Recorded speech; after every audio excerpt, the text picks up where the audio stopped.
Halo Genmas, kali ini kita akan pakai AI version ya.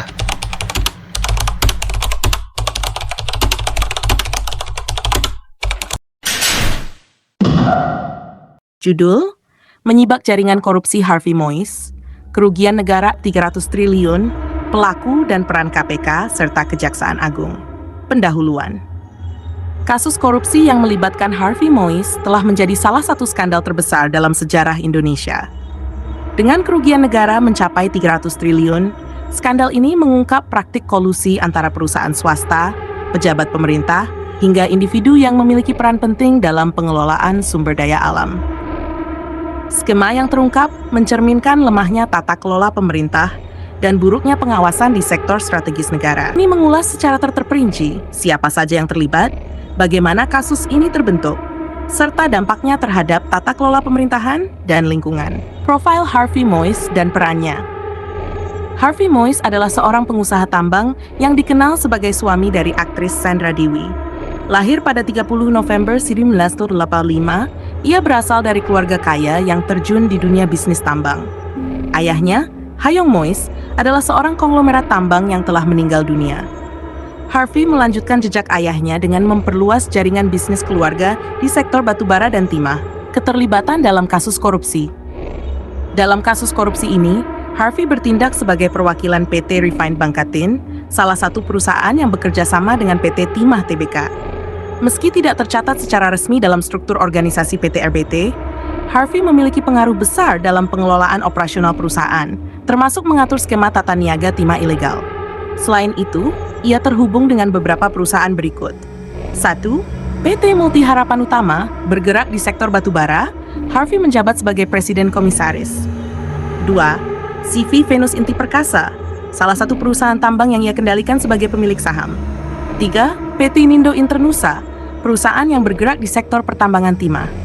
4. PT Quantum Skyline Exchange QSE, terlibat dalam pengelolaan smelter timah.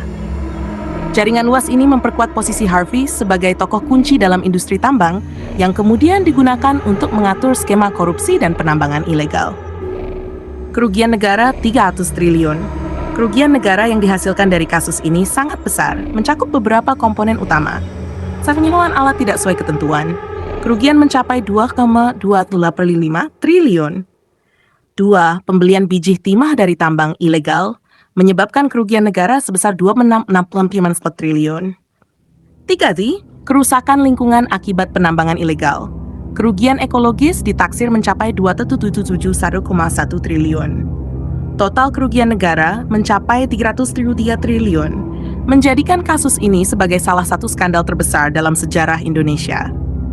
Selain dampak finansial, penambangan ilegal juga menyebabkan kerusakan lingkungan yang signifikan, termasuk deforestasi, pencemaran air dan tanah, serta hilangnya keanekaragaman hayati. Jaringan dan daftar tersangka. Pejabat perusahaan. 1. Harvey Moise, peran, perwakilan PT Refined Bangkatin RBT. Putusan, 6 tahun penjara dan denda 1 miliar subsidiar 6 bulan kurungan. 2. Mokhtar Riza Pahlevi Tabrani MRPT. Direktur Utama PT Timah Tbk, 2004 Stitof. Putusan, 8 tahun penjara. 3. Helenan, Manager PT Quantum Skyline Exchange QSE. Putusan, 7 tahun penjara. Direktur Pengembangan PT RBT. 5. Rosalina, General Manager PT Tinindo Internusa. Tamron alias Aon, Beneficial Owner CV Venus Inti Perkasa. Pejabat pemerintah, Bambang Gatot Aryono, peran, Dirjen Minerba, Kementerian ESDM, 2011-2020. 2. Suranto Wibowo, Kepala Dinas ESDM, Provinsi Kepulauan Bangka Belitung. Putusan, 4 tahun penjara. 3. Rusbani, peran, PLT Kadis ESDM Bangka Belitung, 2 tahun penjara. 4. Amir Syahbana, Kadis ESDM Bangka Belitung, 2024. Sad Suwito Gunawan, Esken, Komisaris PT Stanindo Inti Perkasa. 2. Hasan, Direktur CV Venus Inti Perkasa. 3. Kwang Yung alias Buyung Wan, Komisaris CV Venus Inti Perkasa. Keterlibatan oknum pemerintah dan BUMN. Kasus ini menunjukkan kolusi antara perusahaan tambang, pejabat BUMN, dan pemerintah daerah. Berikut adalah pihak-pihak yang diduga terlibat. Oknum pemerintah, Bambang Gatot Aryono, membiarkan dan memberikan izin tambang ilegal. Dinas ESDM Bangka Belitung membiarkan aktivitas tambang ilegal tanpa tindakan. Beberapa pejabat tinggi diduga menyalahgunakan wewenang untuk mendapatkan keuntungan dari kerjasama ilegal dengan PT Refined Bangkaten dan perusahaan lainnya. Peran KPK dan Kejaksaan Agung. Komisi Pemberantasan Korupsi, Ketua Firly Bahuri. Fokus menangani kasus korupsi besar yang melibatkan pejabat tinggi dan kerugian besar negara. Kejaksaan Agung, Jaksa Agung Sanitiar Burhanuddin. Fokus menangani kasus korupsi yang tidak diambil oleh KPK. Kesimpulan, kasus Harvey Moise mengungkap kelemahan sistemik dalam pengelolaan sumber daya alam di Indonesia. Dengan kerugian negara sebesar 300 triliun, kasus ini menjadi pengingat akan pentingnya pengawasan lebih ketat, transparansi dalam tata kelola, dan penegakan hukum yang tegas. Reformasi kelembagaan harus dilakukan untuk mencegah kejadian serupa. Sumber referensi ini telah diperluas dengan informasi baru terkait keterlibatan pejabat pemerintah dan BUMN. Penguasa KPK dan Kejaksaan Agung, Kejagung. 1. Komisi Pemberantasan Korupsi, KPK. Posisi ini saat ini dipegang oleh Firly Bahuri, seorang mantan perwira tinggi polisi yang diangkat sebagai KPK periode 2019-2023. Struktur organisasi. KPK dipimpin oleh 5 komisioner yang bertugas untuk menjalankan tugas pemberantasan korupsi, meliputi penindakan, pencegahan, dan pendidikan anti korupsi. Kontroversi, kepemimpinan Firly Bahuri sering dikritik, terutama terkait dugaan pelemahan independensi KPK setelah revisi Undang-Undang KPK pada 2019 yang mengubah status kelembagaan KPK menjadi bagian dari eksekutif. 2. Kejaksaan Agung, Jaksa Agung. Posisi ini saat ini dipegang oleh Sanitiar ST Burhanuddin, seorang jaksa karier yang diangkat oleh Presiden Joko Widodo pada 2019. Tugas dan wewenang. Kejaksaan Agung bertanggung jawab atas penegakan hukum secara umum, termasuk penuntutan perkara pidana, perdata, dan tata usaha negara. Divisi yang menangani korupsi berada di bawah Jaksa Agung Muda Tindak Pidana Khusus, JAM. Mengapa ada 2 instansi yang menangani korupsi? Keberadaan 2 instansi ini, KPK dan Kejaksaan Agung, memiliki sejarah dan fungsi masing-masing. 1. Kejaksaan Agung sebelum KPK dibentuk. Sebelum KPK dibentuk pada tahun 2002, Kejaksaan Agung memegang peranan utama dalam pemberantasan korupsi di Indonesia bersama kepolisian. Namun, kejaksaan dan kepolisian dianggap tidak efektif dalam memberantas korupsi karena berbagai faktor, seperti kurangnya independensi, lemahnya penegakan hukum, dan adanya intervensi politik. 2. Pembentukan KPK. KPK didirikan berdasarkan Undang-Undang Nomor 30 Tahun 2002 sebagai respons terhadap ketidakpuasan masyarakat terhadap kinerja kejaksaan dan kepolisian dalam menangani korupsi.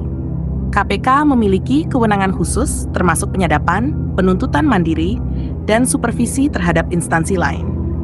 Fokus KPK adalah pada kasus korupsi yang melibatkan pejabat negara, kerugian negara besar, atau kasus dengan perhatian publik tinggi. Pembagian peran. Fokus pada kasus besar dengan nilai kerugian negara signifikan dan melibatkan pejabat tinggi. Wewenangnya mencakup penyelidikan, penyidikan, dan penuntutan kasus korupsi. Kejaksaan Agung menangani korupsi yang tidak ditangani KPK, termasuk kasus dengan kerugian lebih kecil atau tindak pidana korupsi di tingkat daerah. Memiliki tugas untuk melanjutkan kasus yang tidak diambil oleh KPK. 4. Tumpang tindih atau sinergi. Tumpang tindih. Dalam beberapa kasus, 2 instansi ini terlihat menangani kasus yang sama, menimbulkan potensi konflik yurisdiksi. Sinergi. Dalam situasi tertentu, KPK dan Kejagung bisa bekerja sama atau berbagi tugas, di mana KPK melakukan penyidikan awal dan Kejaksaan melanjutkan hingga tahap penuntutan. Kritik dan tantangan. Ketidakjelasan yurisdiksi.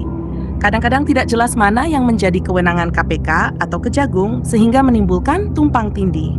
Independensi. Revisi UU KPK pada 2019 yang melemahkan KPK dianggap mengaburkan garis pembagian peran antara 2 lembaga ini. Efektivitas.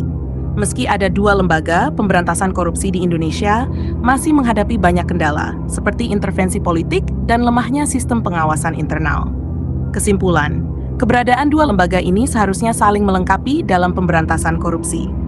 Namun, tantangan seperti tumpang tindih kewenangan dan potensi pelemahan KPK menuntut sinergi yang lebih baik untuk memaksimalkan hasil penegakan hukum.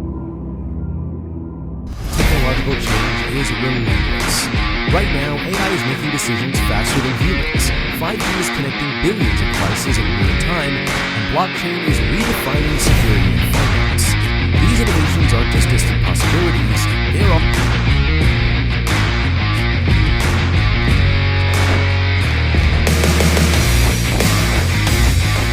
November 11th, 1918. All across the Western Front, the clocks that were lucky enough to escape warned them of trouble. Then, money that Tesla used to set up new laboratories in New York. With his laboratories